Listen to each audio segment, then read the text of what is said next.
Welcome to this narrated tour of the exhibit I See That Fable Differently, which was shown in the Mind's Eye Gallery of the Joslyn Museum in spring of 2018.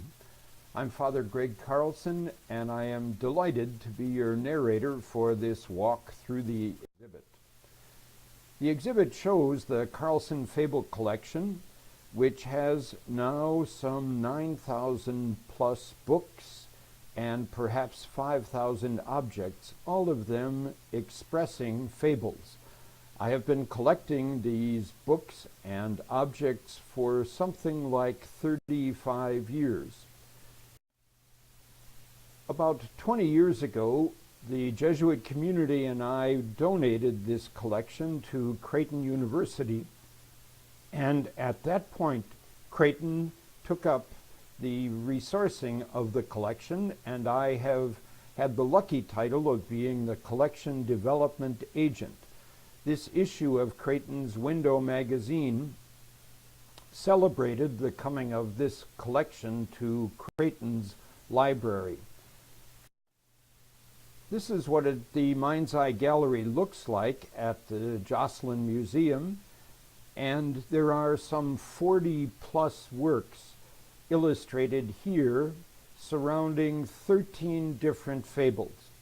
Its title, as you see on the left, is I See That Fable Differently. From the beginning of collecting, what has enchanted me is the diversity one finds in the response to these simple stories attributed to Aesop. For each of 13 that are presented here in this show, there are at least 2 works that show how artists see that fable differently. Aesop, if he existed, was sometime in the 6th century before Christ. Back in the ancient world, at least 750 different stories were attributed to Aesop, but as I say, it's not even sure that he existed, and all it would take, after all, is one person to say this was an Aesopic fable, and in the hearing of everyone else then, it is an Aesopic fable. Here's Velázquez's portrait of Aesop. Though he would not have had a book in his hand, he could probably neither read nor write. We see here a figure whose penetrating gaze suggests that fables have something to do with our own learning about who we are and how we had best behave. The second best known maker of fables is Jean de La Fontaine from the 1600s in France. Here, in fact, is a stamp dedicated to him in Monaco in 1971. What's a fable? A fable for me is a past tense fictional narrative that invites perception about how to live life. The key word in that definition is invites.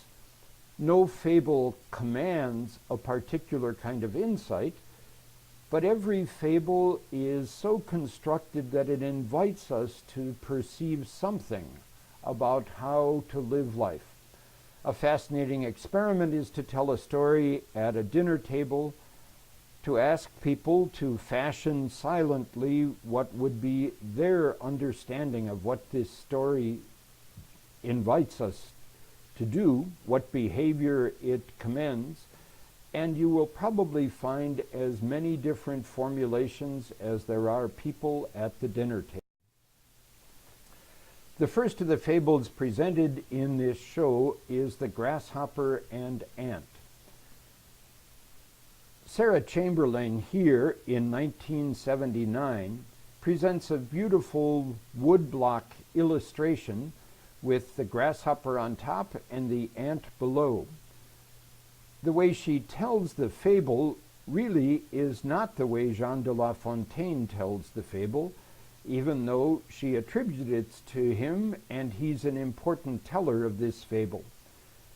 The pre-La Fontaine tradition, which Sarah Chamberlain actually follows, is that The lazy grasshopper in summer kept playing and inviting the ant to play with him.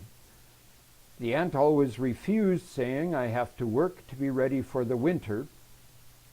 Well, winter did come, and the grasshopper who had played all summer came frozen and hungry to the ants to ask for help. The ant who answered the door said, "What did you do all summer?" And the grasshopper answered, "I had a good time. I played." The ant, as she slammed the door, answered, "Then you can go dance all winter." La Fontaine tells the fable differently. He has the grasshopper asking for a loan which he will repay with interest after the next harvest. La Fontaine criticizes the ant for never lending anything to anyone, but most of all, La Fontaine changes what the grasshopper says when the ant asks, "What did you do all summer?" This grasshopper of La Fontaine's answers, "I sang for the pleasure of anyone who would listen." La Fontaine is making this fable, which he makes first of the whole collection of 200 that he offers, into a programmatic fable for himself, the artist, who is singing for the pleasure of anyone who will listen. And he, the artist, is asking that people who listen help him out by giving him a meal. This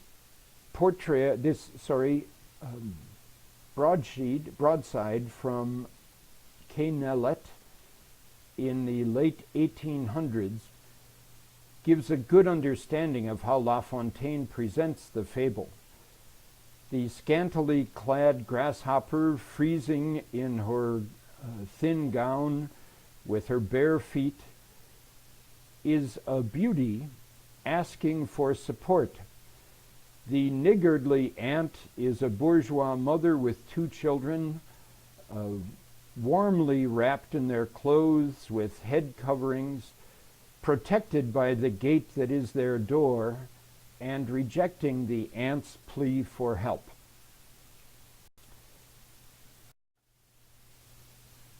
This broadside by Paul Colin in 1952 presents the 2 figures again as human beings, but now with insect-like characteristics.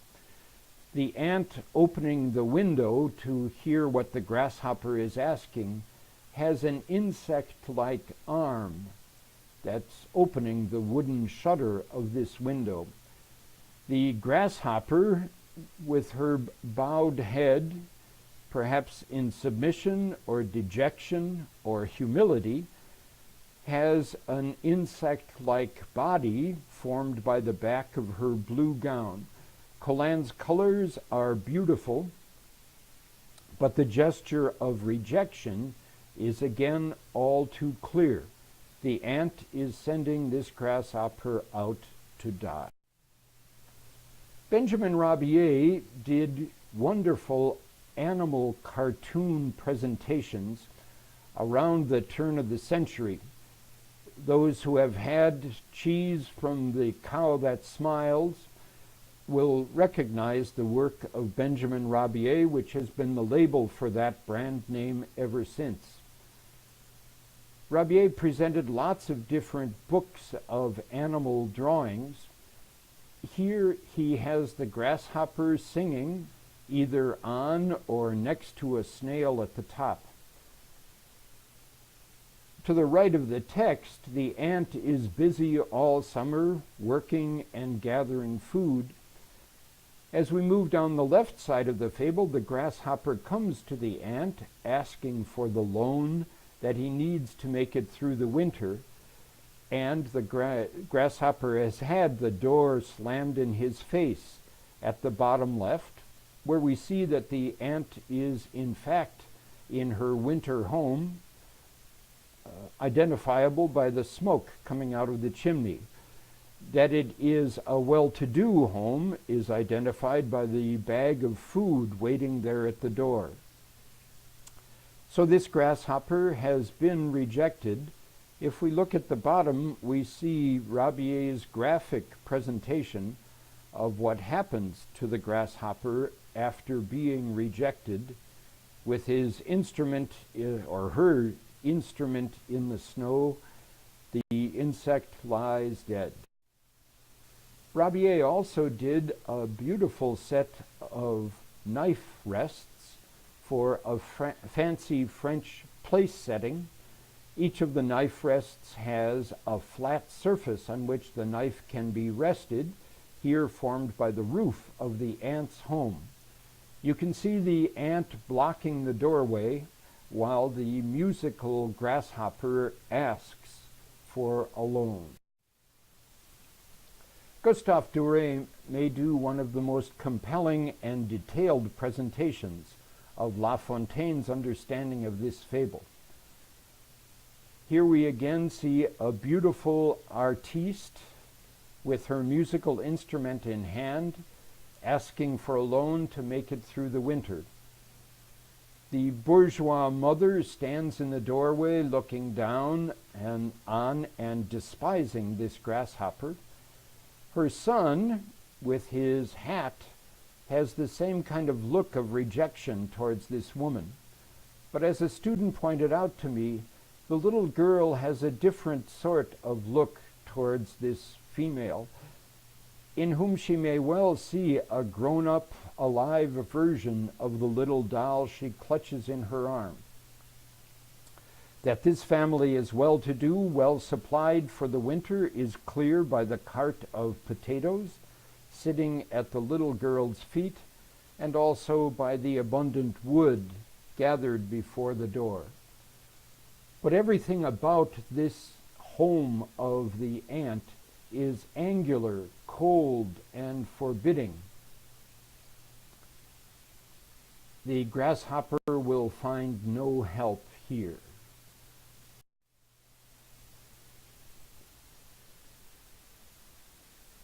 Georges Vibert, in the late 1800s, created this painting which the Joslyn has now in its permanent collection. It's a fascinating transformation of the story of the grasshopper and ant, and that's Vibert's title for it. What's happened here is that the ant, instead of being a woman in a city setting with a family, the ant has become a monk who has a rosary hanging from his cincture, who has a religious garb, but hanging right next to that rosary from his belt is a knife. He and his fellow monk have been out hunting, and they have plenty of food, food to spare, food that is burdening the two beasts that have been packed with it. Vibert has moved from the city out to the country, from a female to a male, from a solitary adult to an adult with a fellow monk friend and the two horses. What Vibert has done is to direct this fable against not a niggardly bourgeois mother, but against religious. He has a strong anti-clerical streak represented not only in this painting, but in another he did for the Joslyn called The King of Rome, where Napoleon is establishing a relative of his as the King of Rome, and all of the clerics, the cardinals in their beautiful red robes, are coming to pay homage to this 3-year-old new King of Rome. It's similarly anti-clerical. A last set of features of this painting come together when we realize that Vibert has brought the Good Samaritan together with the grasshopper and ant. Here again, a religious figure who has a horse and has plenty, who could help out the half-dead victim on the road, is instead lecturing him about the way he should have provided food for himself. Vibert's drawing is the clear source of this political drawing on the cover of Judge magazine just before Christmas in 1887. The monk has become a politician. It's Grover Cleveland, who is lecturing a mugwump. The mugwumps were people who changed their affiliation from one party to another. Cleveland is put out in 1887. The mugwumps had voted for him in 1884, but they deserted him in 1887, and he lost his bid for the presidency to Benjamin Harrison. Victor Gilliam, who creates this cover design for Judge magazine or newspaper, gives homage to Vibert in the note underneath his name at the bottom right, with apologies to Vibert. There you see the lovely little signature of Victor Gilliam and his nod to Vibert as he took his design. Here is a lovely presentation of this well-known story of the fox and the crow. A crow found a piece of cheese or meat, flew to a nearby tree, and was ready to enjoy eating it, when a fox who smelled it immediately came up below him and began to praise the crow. "What gorgeous feathers you have! What broad shoulders! You must be the most beautiful creature in the woods, and surely you have a great voice to match." The crow had seldom heard flattering remarks like this before, and so he was happy to show off beautiful song that came from his voice. Caw, caw. As soon as he, of course, opened his beak, the cheese or meat fell right into the waiting mouth of the flattering fox. Here's a presentation in the mid-1950s by a French artist. He offers an illustration of the fable, but he also makes the title of the fable into an illustration itself. You can see the crow here in the upper right. He is Le Corbeau, but the Le is the tree in which he's perched. You can see the cheese in the O of Corbeau that he is holding in his mouth. The U is his tail as he rests on a branch formed by one part of the letter E. So the Le of Corbeau is the tree, and the Corbeau is the crow perched in the tree. The Le of Le Renard is the nice long wavy tail of the fox, and the D of the renard is the head and snout of the fox looking up and ready to catch the cheese as it's dropped from the crow's mouth. Having a picnic and enjoying himself, the fox holds out a hand waiting for the picnicking crow to drop his cheese. The verse song below parodies the original fable. Its moral is not at all that we should watch out for flatterers. It's that someone like the crow should never talk with food in his mouth. But then it adds a second verse called The Crow's Revenge, where it turns out that the fox ate too much of the cheese, had indigestion, and died from it. Once a fable is well established, there are all sorts of ways to parody and transform it. Here's Charles Bennett in the mid-1800s as he casts the fables into social satire. Here we see an eager fox flattering a crow, but it's not for a piece of cheese, it's a crow widow, and he is acting as her suitor. The deceased husband appears up there in the picture in the background, looking down with disdain on this fox who's after the money he earned in his life. He has two knives that he's sharpening in his hand, and he would love to use them on this flattering fox. Bennett titles his moral to this fable, Advice to Rich Widows. Here we meet the fable of the fox and the stork. A dastardly fox invited a stork to lunch, but presented the meal as a thin soup in a shallow soup dish. The poor stork, with her beak, could only wet her beak with a few drops from this soup, and that's all she got to eat. The fox noticed, of course, and said, "Oh, I'm so sorry you don't like what I'm offering. I guess I will have to eat your portion as well as mine." The stork didn't let on at all that she was aware of being insulted and played with, and she said, "You'll have to come to my place for lunch tomorrow." The fox knew she was a great cook and was happy to say yes. He fasted from his own meal until hers the next day.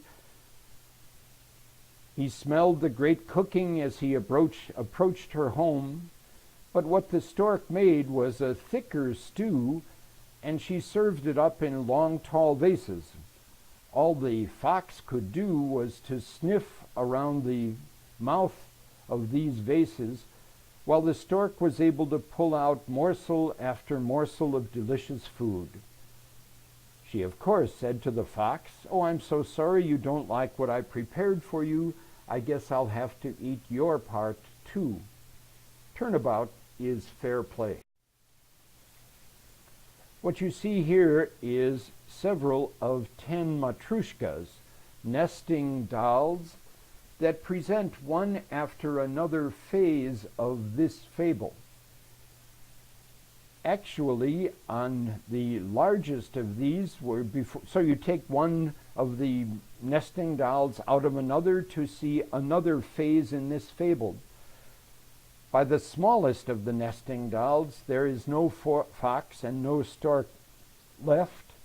The trickery of the fox has broken their friendship, and they are not together anymore. That's by contrast with the first of these, where the fox and stork were apparently as friends, able to dance together. Gaston Barré, in the mid-20th century, presents a lovely image of the end of this fable. The dastardly male fox, with his hands held behind his back, is walking away full of chagrin over the way the stork has shown him up. She looms over him as a supple female, celebrating the victory that the vase between them has brought to her. The story of the travelers and the bear has two men going out in the woods together. Suddenly, they hear a bear approaching. One of them, heedless of his companion, scampers up a tree and leaves his friend to fend for himself. The friend, unable to get up the tree, remembers that bears don't like dead meat, and so he lies perfectly still on the ground. The bear approaches, sniffs around the man's nose and mouth, and saunters off through the woods. As the joker descends from his tree, he asks the fellow petrified on the ground what that bear whispered into his ear. The man's response is, "That bear told me not to trust friends who leave you in times of crisis."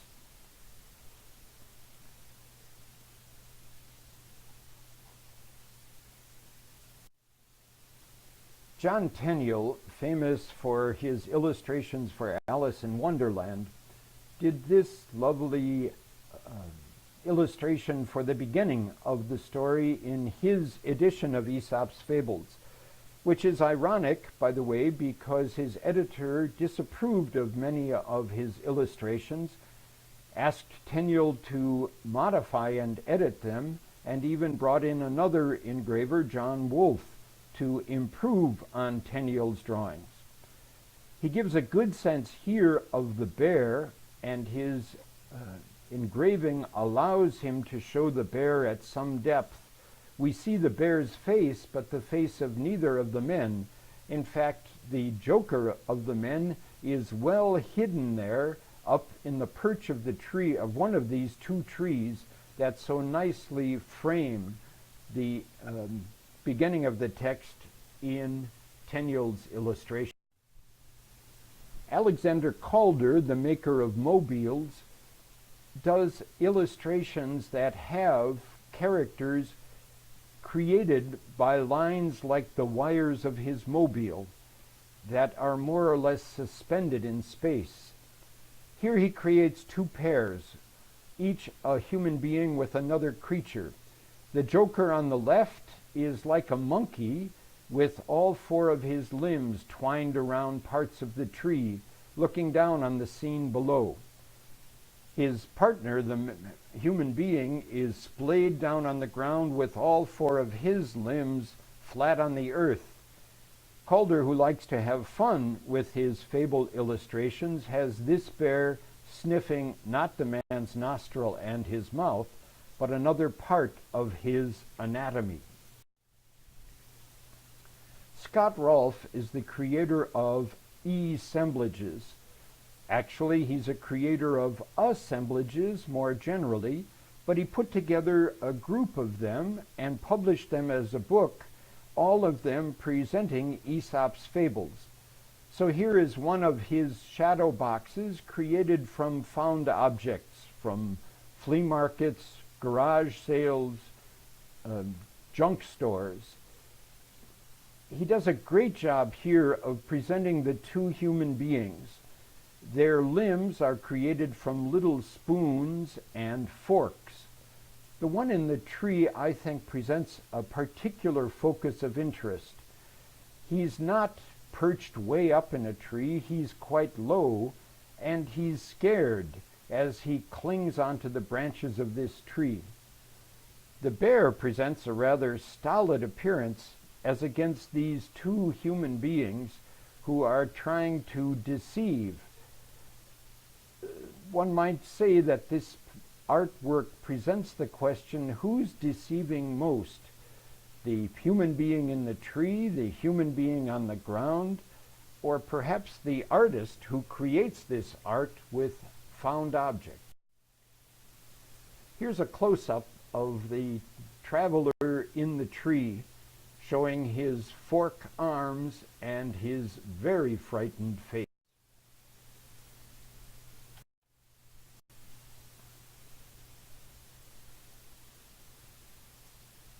Lucien Philippe, in the late 1800s, presents this Scherenschnitte, or cutout scissors cutout, offering a silhouette of this story.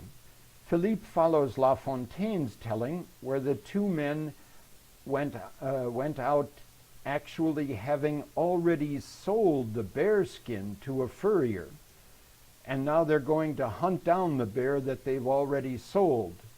And so you see the rifle leaned against the tree. Here once again you see a human being almost falling out of the tree as he looks down on the scene of his hapless buddy below, and the bear, who in this version is telling the traveler on the ground, don't sell a bear skin next time without the bear in it. We come to the story of the miller, his son, and their ass. A favorite story of mine. Here is Walter Crane in his The Baby's Own Aesop, who manages to get a number of phases of this more complex story into one picture. In fact, he has skipped the first scene of the story, which would be at the lower right, perhaps, where a miller and his son are walking their ass to market to sell it. They meet some travelers by the side of the road who say, "Well, why do you have an ass and neither of you are riding on it?" So wanting to do the right thing, the miller put his son on the ass. But then they met some older people who said, "That's kids today. Look at that.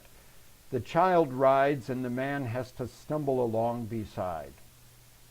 If you look further up the left rim of this picture, you can see that they responded by changing places. The miller rides and the son moves along next to the ass. But they meet some women and children who say, "Oh, isn't that terrible, the way that man rides like a bishop while his poor kid has to stumble along." Wanting to do the right thing, they reflect again and they both get on the ass. As you can see here, as Crane pictures it, they've taken a right turn and are climbing up the stairs to that bridge. Well, there they met somebody coming out of the town who asked them, "Are you trying to kill that poor beast?" "No," the miller said. "We're bringing him to market to sell him." "Well," this traveler responded as he hurried by, "you're not delivering him in very good shape." Well, wanting to deliver him in good shape, they picked up the ass, or in other versions, bound him to a pole to carry him to market. Well, the ass didn't like any of this, finally got his hooves loose from the child's grasp, fell over the side of the bridge, and drowned in the river. Walter Crane's beautiful book illustration is transferred here to a tile.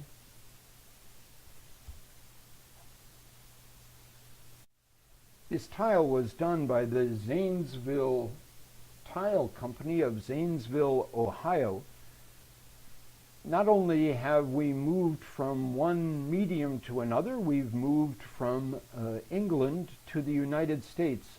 Notice how the ceramic picks up the color so beautifully and renders it. A tile like this would have been perhaps an art object in the home or a trivet for holding a hot pot in the kitchen, or it may have lined the wall near the fireplace in a home. Arthur Rackham does a beautiful Aesop's Fables in 1912. It has been reprinted frequently. Rackham is a very popular artist still, and this book is a real tour de force of various kinds of art media, including silhouettes like this. He presents several scenes that show us the phases of this fable. It will go on to a next page where the miller, is running frantically away from the people whose opinions have destroyed his ass. Here's a kid's version done in Winnipeg, Canada. It has a poetry version of the story, and just where the story hits its turning point, or if you will, breaking point, the miller and his son find their pole breaking and the ass falls into the water. It's done in a way that would appeal, I think, to children. The miller and his son are country bumpkins. There's a lovely rainbow behind the scene. The artist, I think, cleverly has this ass, as he's falling into the water, turn back to the miller to say, "Look what your crazy attempts to please everybody have done to me." This is a trade card from the French department store Le Bon Marché in Paris. With each purchase, someone buying, let's say, a shirt at Le Bon Marché would get a card along with their purchase, and so he would be encouraged to come back and buy a shirt at Le Bon Marché and get another card in the series. This is a series of 6, and it follows La Fontaine's version of the fable, in which, after trying to please one group after another, the miller finally says, "Look, son, I'm going to please myself." And La Fontaine says he did just that.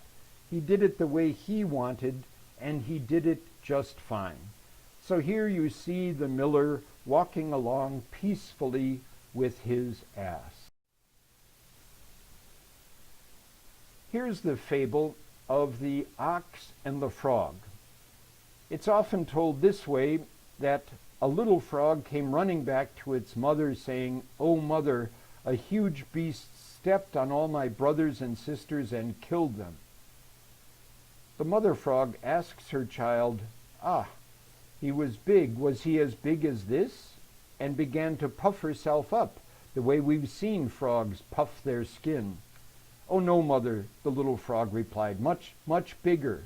"Well, then," she puffed some more and said, "Was it as big as this?" "No, mother, much, much bigger." The mother continued puffing until finally, despite the cautions of her child, she burst apart into little pieces. This exquisite work was done by Pierre Barbuteau in 1896. He gathered a group of highly skilled Japanese artists at the time when finding things Japanese was all the rage in the cultured world. And he had them produce their traditional Japanese art representing these fables on rice paper. I find the size, the mere size of that beast on the left, along with the big trees around him, a wonderful contrast with everything that is small on the right. This is a broadside from France in the 1890s, but it's got a different sense of this story. Here, the frogs are quite conscious of the ox, and the ox is quite conscious of the frogs. He's the aristocrat. He honors them, I suppose, by noticing them as he goes by. They try to build themselves up to be like him in size, but as the right frog is telling the frog on her left, she's going to explode soon. We can already see her bodice pulling apart as she tries to get as big as the aristocratic bull. It won't happen. This is Gaston Barré again in the mid-20th century, presenting a surprising understanding of this fable. Here, the frog is pregnant and is surrounded perhaps by her son and daughter, by younger frogs. Is Gaston Barré suggesting that to be pregnant is a matter of crazy pride, where a person thinks oneself much bigger than one is? Or is this perhaps a comment that being pregnant makes oneself feel like an ox? Apart from this rather strange scene in the foreground, we look in the background and see a perfectly natural ox with a perfectly natural farmer that has just taken care of the ox.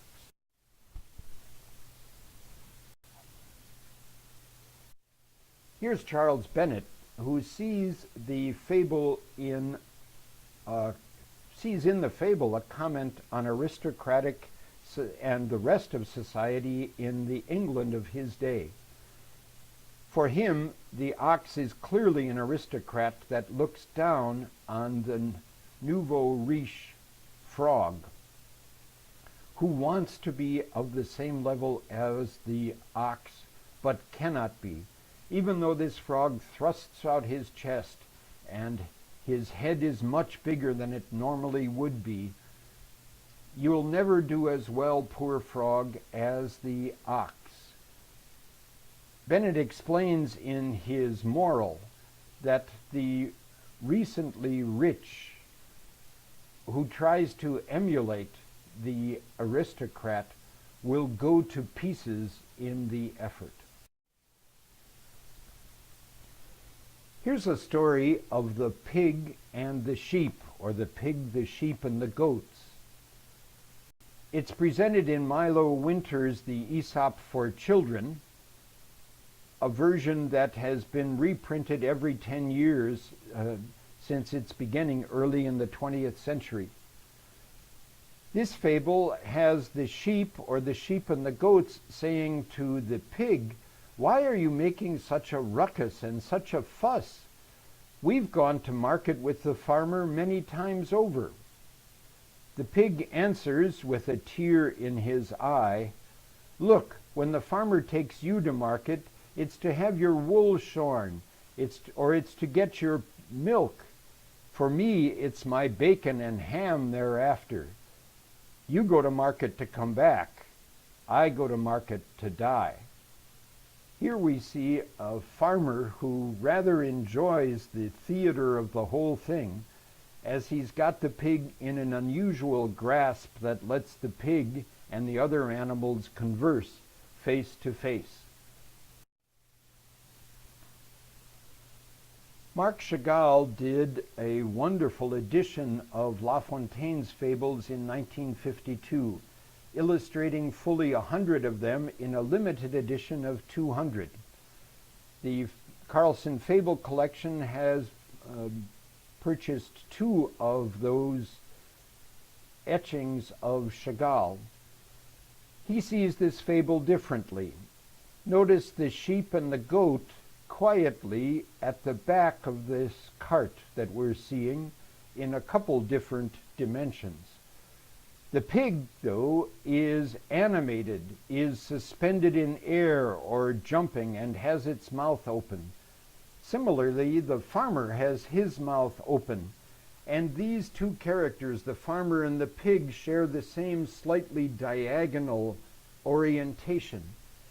It's a scene where the farmer is shouting down the pig for making such a ruckus on the way to market.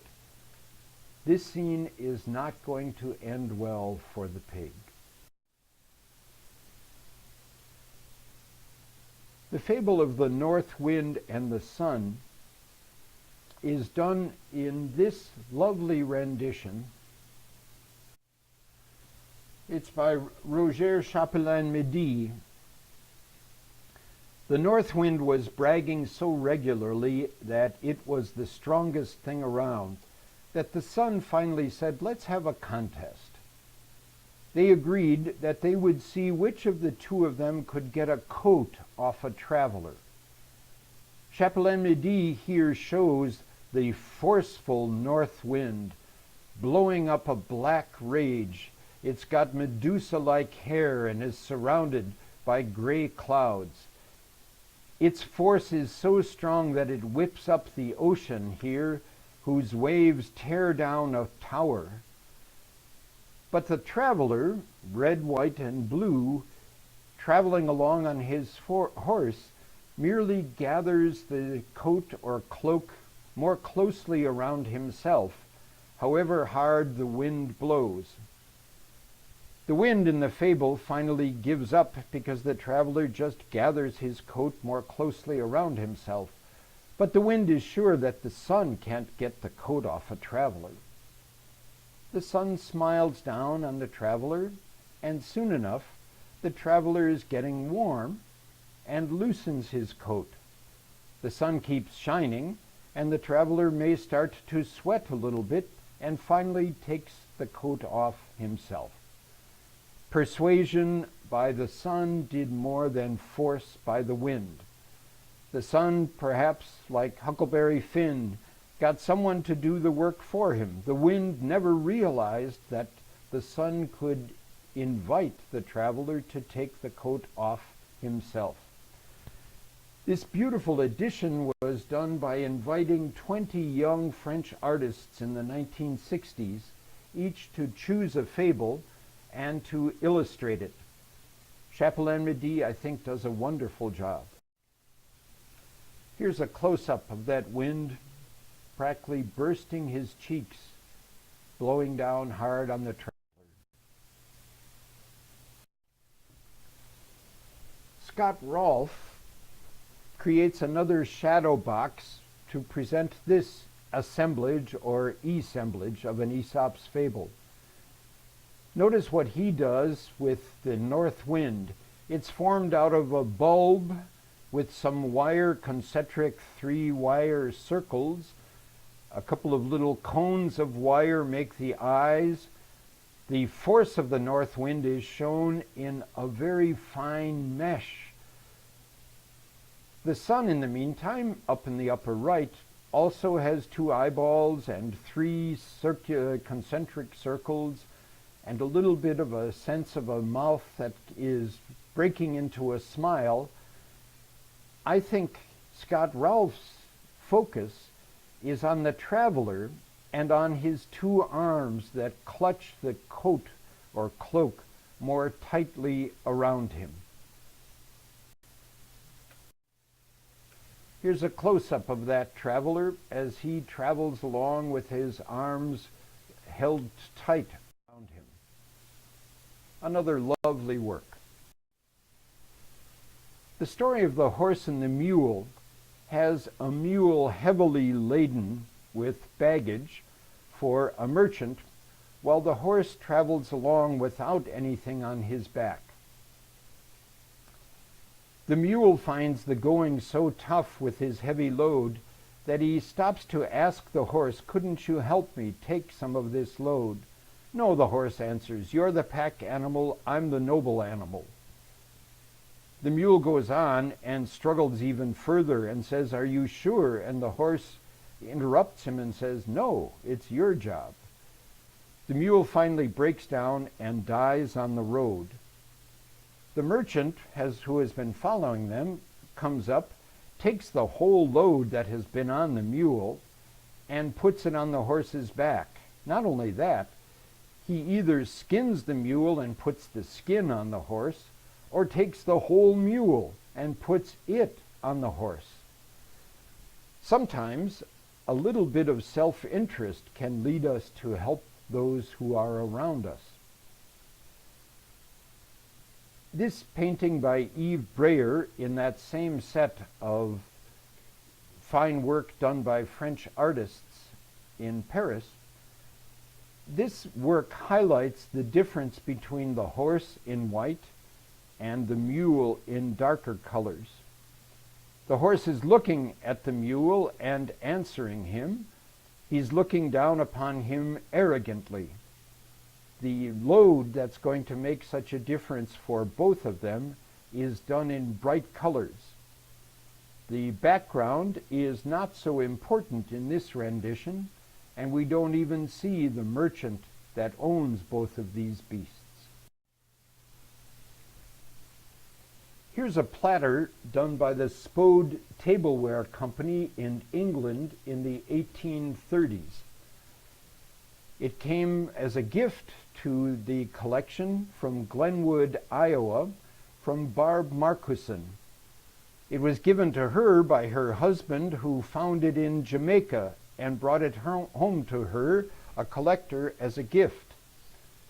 As she was downsizing, she called Creighton to ask if this Carlson Fable Collection was on the up and up, and she was happy to give it to the collection.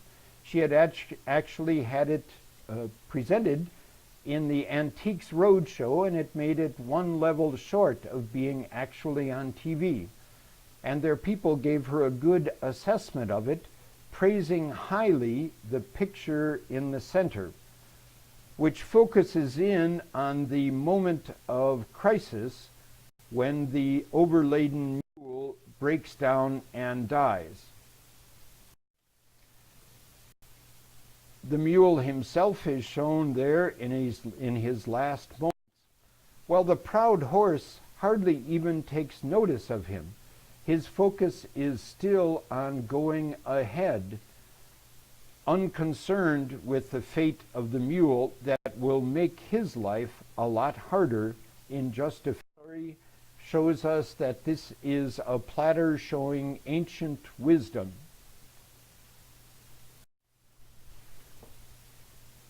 There's also a fable about a mule that's so proud of his heritage.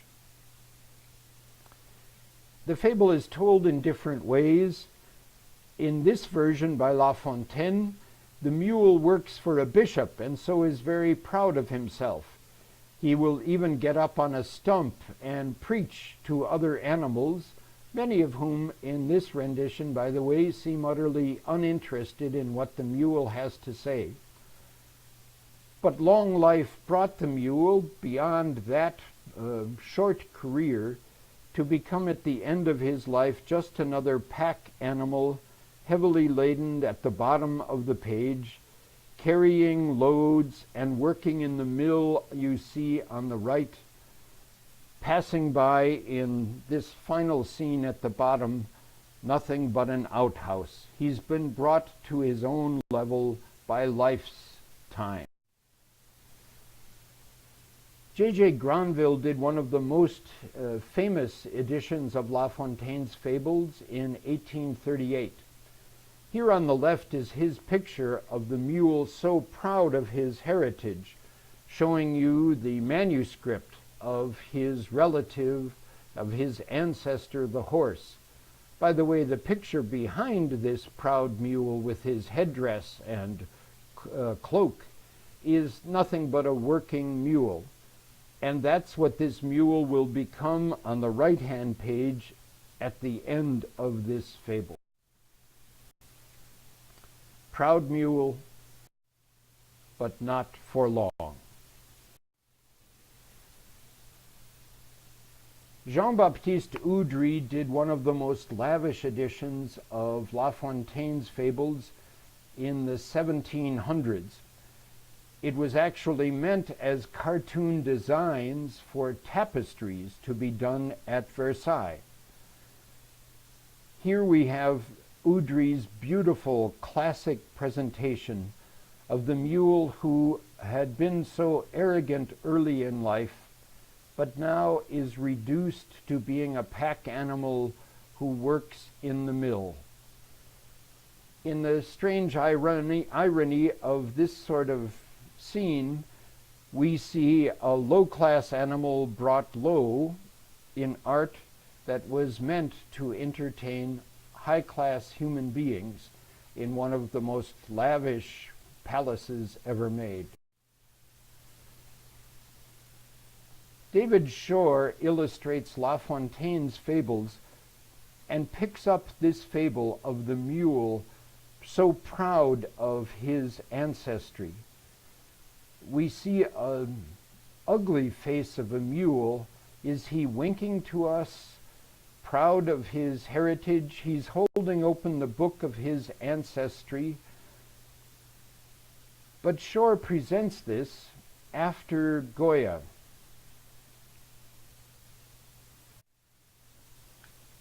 Goya did a set of famous capriccios in black and white colors like this.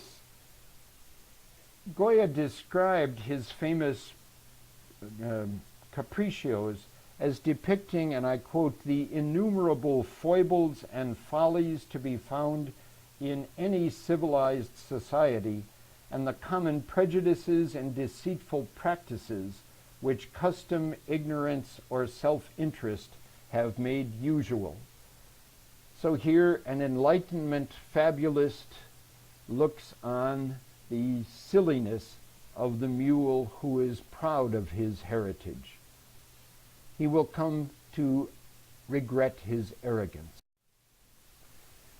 This beautiful piece was actually signed by the author for me, Liz Delaney, who appears here together with my name next to David Shore's at the bottom of this print, offered me if I would make a trade one of the prints that David Shore gave to the University of Illinois Press when he did these drawings for the press.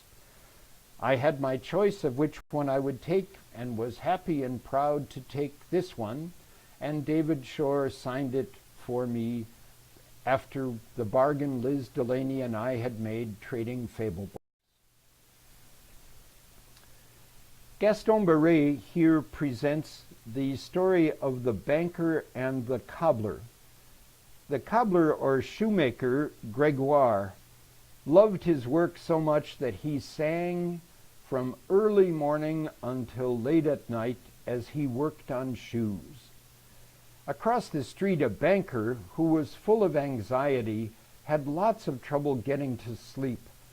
And when he would get to sleep in the wee hours, he would be awakened just a few hours later by Gregoire's singing across the street.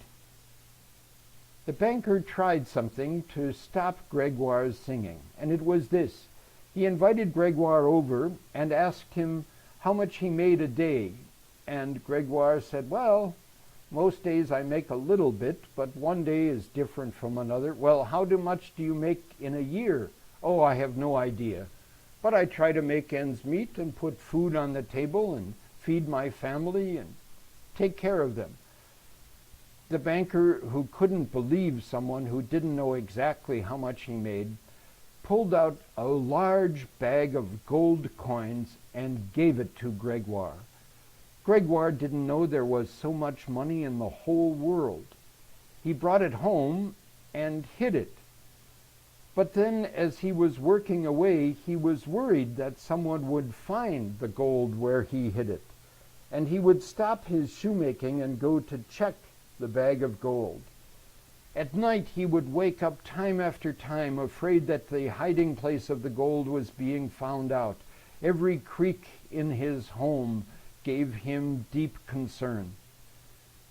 Gregoire would go down to the basement in the middle of the night to check that his bag was still where he had placed it. Finally, after a week of this, Gregoire took the bag of money and ran back to the banker and gave it back to him and said, keep it, it's yours. He came back home, and as Chagall says in describing his etching for this particular fable, I think Gregoire sang better than ever when he got back to his work and his song. Gaston Barré here emphasizes the deep concern of the shoemaker as he again buries his treasure in the basement in the dark of night. Everything here is dark shadow and deep concern.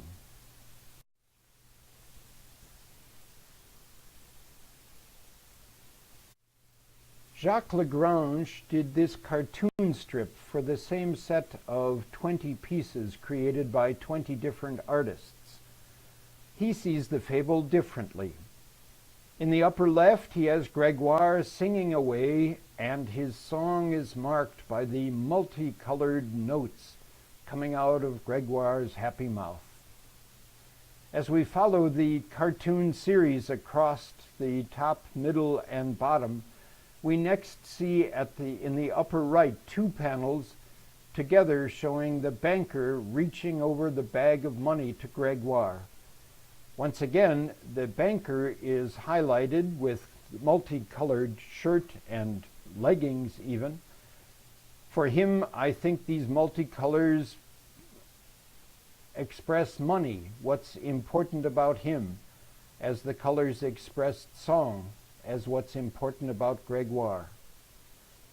In the center, we see Gregoire digging to try to hide his bag of money, and he's on the ground burying it in the dark.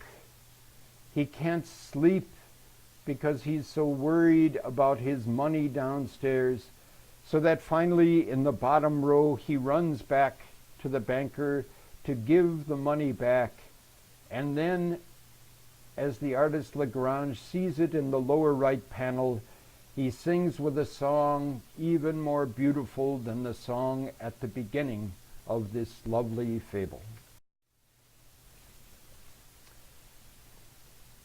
Once some reeds lived just a little distance away from a majestic oak tree. The oak looked down on them and said, "Oh, I wish you were closer to me, and I could protect you better from the forces of nature." The reeds answered back and said, "Actually, we'll take care of ourselves. Thank you for your concern." Soon enough, a violent storm grew up, and the reeds bent with the wind. But the oak stood strong against the storm's winds, and finally was knocked down and uprooted by the storm winds. The reeds had been able to bend with the wind and stay alive. The oak that stood strong against the storm was uprooted.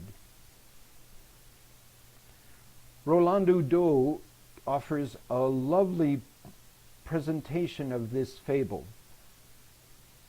The tree, which is almost personified with a gnarled face, has lost all of its leaves, its branches have been broken off, and now it is finally uprooted.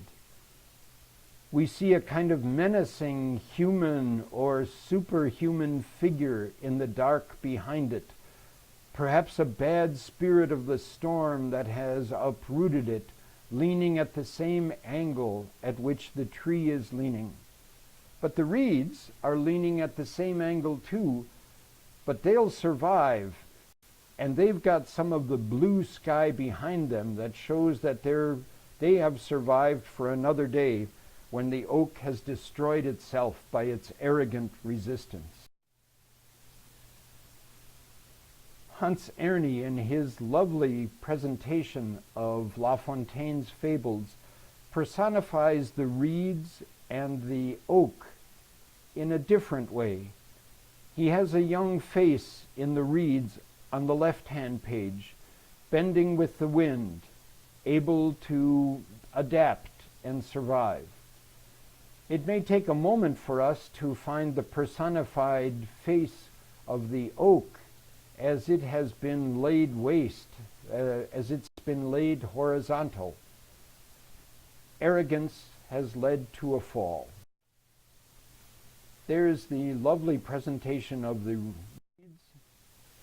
There's the face in the oak.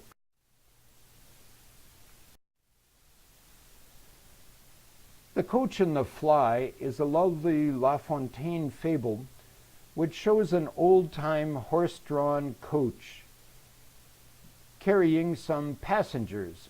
The coach comes to a steep incline, and the passengers are asked to step down and make the tough climb on their own. The horse drivers will get off the horses and help them, force them, if you will, up the steep hill. Well, it so happens as this is going on that a fly senses them and decides that it's going to be the one that takes them up the hill. It looks down on these lazy people and lazy animals and says, this is a job I'll have to take care of. So it begins biting and stinging the horses. It bothers the horse drivers. It bothers the passengers and goads them on by its stinging.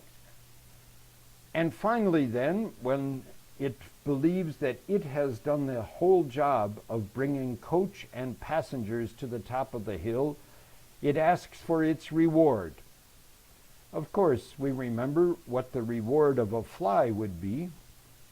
It's the dung of the horses as they reach the summit. La Fontaine tells this fable, and here the great colored article producers, publishers Pèlerin of Épinal, present one of their beautifully colored broadsides. But it makes the fly into a human being. He can be seen in the midst of the first row talking with one of the horse drivers. Then in the midst of the next row, he's talking to the gentlemen and the monks, telling them they've got to hurry to get up the hill. He next accosts the women who have been sitting and resting, pointing that they've got to get to the top of the hill. Then, in the second last row, we see him holding out his hat and asking for his reward. He actually gets the reward he deserves in the bottom right, as we see him getting kicked in the behind. So if we walk through this story, here we see him first with a horse driver, next with the gentleman, next with the ladies. At the summit, wiping his brow with one of the horse drivers, and finally being kicked in the rump.